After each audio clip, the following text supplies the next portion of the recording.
और आगे बात तस्कर यासीन मछली की, जिसे एक बड़ी राहत मिली है। सुप्रीम कोर्ट ने फर्जी पास मामले में जमानत दे दी है। मछली के खिलाफ कुल 16 मामले दर्ज हैं, लेकिन हाई कोर्ट ने पहले जमानत याचिका खारिज कर दी, जिसके बाद सुप्रीम कोर्ट का दरवाजा खटखटाया गया।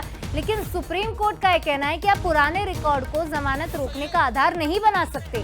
कई गवाहों के पलटने से ये केस बेहद कमजोर हुआ और यासीन मछली को राहत मिल गई। जांच और प्रोसिक्यूशन की कहानी पर सवाल उठाए हैं। वकील कुणाल रैकवार ने मछली की पैरवी की थी, जिसके बाद उन्हें जमानत मिलेगी। और वकील कुणाल रैकवार ने मछली की पैरवी करने के बाद ये दलीलें भी रखी। हाईकोर्ट ने पहले हालांकि जमानत याचिका खारिज कर दी थी और एक बड़ी राहत सुप्रीम कोर्ट ने दी है फर्जी पास मामले में। यासीन अहमद की जमानत तक सीमित नहीं है, बल्कि हमारे आपराधिक न्यायतंत्र की बुनियादी सिद्धांतों की परीक्षा भी है। जब मैंने इस केस को संभाला तो मेरे सामने सबसे बड़ा सवाल यह था कि क्या हम सिर्फ आरोपों और क्रिमिनल हिस्ट्री के आधार पर किसी की स्वतंत्रता छीन सकते हैं।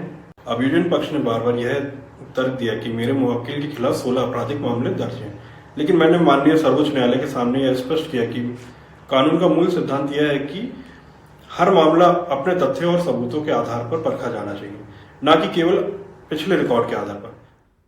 और इस खबर पर ज्यादा जानकारी लेंगे, हमारे साथ सनी मालवीय सीधे जुड़ रहे हैं। सनी, लंबे समय से जांच की जा रही थी इस मामले में। हाईकोर्ट ने जमानत याचिका भी रद्द कर दी, लेकिन अब सुप्रीम कोर्ट से राहत मिल गई है। अब आगे क्या एक्शन लिया जाएगा? जी बिल्कुल, राजधानी भोपाल का सबसे चर्चित ड्रग्स तस्करी का मामला यासीन मछली को सुप्रीम कोर्ट से बड़ी राहत मिली है। विधानसभा फर्जी प्रवेश पास से जुड़े मामले में सुप्रीम कोर्ट ने उसे जमानत दे दी है। यासीन मछली के खिलाफ कुल 16 आपराधिक मामले दर्ज है। इससे पहले हाईकोर्ट ने उसके आपराधिक रिकॉर्ड को देखते हुए इस केस में जमानत खारिज कर दी थी, लेकिन हालांकि एनडीपीएस समेत 15 अन्य मामलों में उसे पहले ही जमानत मिल चुकी है।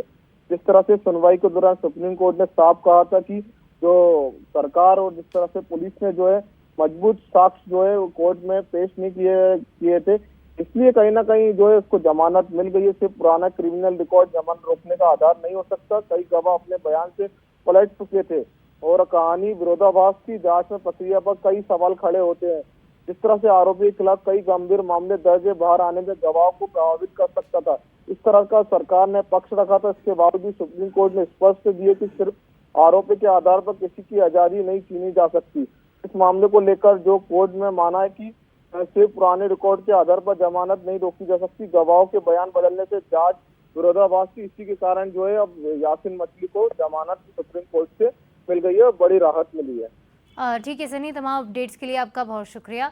तो यासीन मछली को कुल मिलाकर एक बड़ी राहत मिली है। 16 मामले पहले से ही दर्ज हैं, लेकिन उन्हें आधार नहीं बनाया जा सकता, ये सुप्रीम कोर्ट ने साफ कर दिया है।